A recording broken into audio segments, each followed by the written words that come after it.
Hey guys, in this video I'll be showing you how to set up your Schwinn A10 Upright Bike. If you're looking for a review of the Schwinn A10 Upright Bike, check the description because I'll have another video with a unboxing and review of the Schwinn A10. So let's go and get started. I'll get this box open and then we can set up the Schwinn A10. Alright, so as you can see here, I have everything taken out of the box. It does come with some tools, so if you don't have any tools, you'll be able to get it together using what's provided. I did check the owner's manual and it's only 8 steps to get this put together, so we'll go through those now and see how it actually goes. So step 1 is to take the body and then simply add the legs to the bottom. So we'll go ahead and go through that right now. So located at the 2 leg pieces right here, get these unwrapped, and then we're going to be using the 4 bolts up here to attach it to the actual body of the bike. We'll be using the bolts labeled A. And with the 2 of these, the one that's labeled Schwinn is actually going to go in the back of the bike, with the one with no label on it and the round plastic pieces on the ends is going to go on the front. So now what we need to do is take our bolt right here, put it through the hole, then take the bolt right here and put it through the little hole that's on the actual body of the bike. Now we take one washer, put it on, the bend should go around the actual body of the bike. Then we take our nut, righty-tighty on the bolt. Using the provided tool, we're just going to tighten this down until it's nice and firm. You want it to be firm, but you don't want to do it too much where you break it or hurt the bike at all or strip out the bolt. Now we just do that with the 3 other bolts, and the legs should be attached to the bike. Alright, so as you can see, the bolts are in. We have the Schwinn logo sticking out in the back, and then in the front, I've repeated the process that we did with the one bolt, with the other bolt, and it's now connected and sturdy. So per the instructions, the next thing we're going to do is put together the pedals and then attach them to the bike. The pedals come in one bag, so the first thing I'm going to do is just put the pedals together and then we'll get them on the bike. So to put together the buckle, what you're going to do is you're going to take the short side of the buckle and attach it to this little plastic piece right here that is next to the bolt. So we're just going to kind of pull it on like that. Then with the other side, we're going to slip it through this little opening right here. And you have the same kind of piece that'll go on the foot guard right here. And then this is where you choose the size of this open area for your foot. So I'm going to do kind of a middle one because this will be used by both me and my wife. Just push that on there like that. And then there you go, it's connected, and the pedal allows my foot to go in there and it kind of protects it when it's moving. So now what we need to do is make sure that we're putting the left pedal on the left side of the bike in the little hole right here, and then you just tighten it down. And one thing to remember, the left pedal is actually reverse threaded, so you're going to have to tighten it by turning it counterclockwise with the tool. So you just put this tool around the nut right here to tighten it down. The right pedal is going to be just a standard threading, so you're going to be righty-tighty, lefty-loosey with that. So you just want to turn it clockwise to actually get it to tighten down.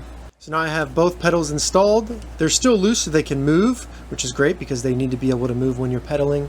Now step 3, we attach the seat to the post and then put the post in the bike frame. As you can see here, the bike seat actually comes with nuts already on it. So what you want to do is loosen those, remove them, then remove the washers, and then you'll just attach it to the seat post right here by just putting the bolts back on. So at the end of it, it should look something like this. And you'll just use the provided tool right here to tighten these down and make sure that they're nice and snug. You don't want to apply too much pressure to this, but just enough that it's nice and snug. These bolts right here are actually a special type of bolt, so they will not come loose once you've installed them. First, unscrew the little lever right here. Then when we put the post in, we can pull it out and slide it down. Then it will just lock in place, and once you have it at a height that you want to keep it at, you can tighten it down to make sure it's really secure. Alright, so step 4, we're going to be installing the post that holds the LCD screen. As you can see, there is a wiring harness coming out of the bike right here. We're going to have to attach it to another wiring harness that will be in this post. You'll also be using the 4 bolts that were included in the packaging, and then the 4 remaining washers. So we're going to install it with this section pointing towards the bike seat. All we need to do is find this wiring harness at the bottom of the post. We're going to attach it real quick to the wiring harness coming out of the bike. You don't want to force anything here because it's very sensitive, so just push it in. It should click. Now with the wiring harness connected, we simply just slide the post over the bike.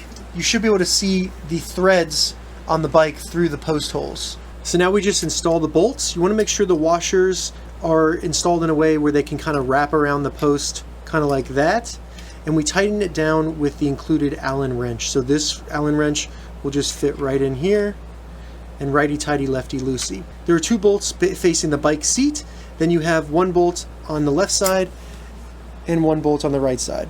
And now I have everything tightened down. We're ready to move on to step 5. Step 5 here is going to be where we actually install the handlebars. And as you can see on the bike, you're basically just going to remove the bolts from this little loop right here, and then put the handlebars in there and tighten it back down. So now with the handlebars facing forward, what I'm going to do is make sure that the wire coming out of the handlebars is not getting tangled up in this area right here where the handlebars are going to fit in. Then I'm going to place the other side of that little piece around the handlebars and just put the bolts in to tighten it down. Now really what we want to do is just get the threads on the bolts started, so then the handlebars are held up by themselves. We don't have to worry about them falling. So I have the thread started, the handlebars are staying there by themselves. Now what we want to do is thread this cable through this little hole right here. Get it through the hole. Then once it's through the hole, you want to pull it up through the top of the post because it's going to go up to the LCD screen. So it should look just like that, and then you're good to go. You can go ahead and tighten this down so it's nice and firm using the included Allen key. Now, as you can see with step 6, we're installing the LCD screen. One thing I want to point out, when you're opening the packaging for the screen, be careful because this is also in the packaging. So you just want to be careful not to throw it out without installing this first. This will simply just snap right into the 4 holes located on the LCD screen. And be careful while you're installing it because I did break off one of the pieces. It's very brittle. Now to install it to the top of the post, what you want to do first is remove those 4 Phillips head screws in the back of the LCD screen. Then we're going to connect the wiring harness there and then the end of this cable to the cables right here. And then we can add the screws and tighten them up. Then when you're tightening these down, you don't want to put too much torque, just to where it's a little bit firm, but don't over tighten it because you could break the little plastic display here. Now that we have the display installed, we're on to step 7, which is simply installing the water bottle holder. So we're going to just get the water bottle holder here, and we'll be using these 2 bolts that are already in the neck of the bike. So just remove those, put the water bottle holder on, and then put the bolts back in. Alright, so the water bottle holder is now installed. Looks pretty cool too. Step 8, which is going to be your last step, is just to either use batteries, which is what I'll be doing, or if you have the power adapter, which you had to buy separately, you can plug that in. Alright, so now I have the batteries installed. This would be where you plug in the adapter if you have a wall adapter. But I want to show you this switch right here. So if we're using the batteries, we want to make sure this is on B. But if we're using the adapter, we want to make sure it's on E. It just kind of tells the bike where the power is coming from. Once you get the batteries in correctly, you'll hear a beep from the LCD screen, and that lets you know that the power is getting to the bike and you're ready to go. So now we have the bike completely put together. Before you actually get on this and use it, I recommend going to all the bolts, making sure they're nice and snug and tight, and that nothing is loose so that you don't have any accidents or the bike hurts you. If you have any questions about the Schwinn A10 Upright Bike, leave a comment below. I'll get back to you as soon as I can. I'm going to add an Amazon affiliate link, so if this video helped you, please support me by using that link. Also, consider liking and subscribing to my channel. Thank you so much for watching.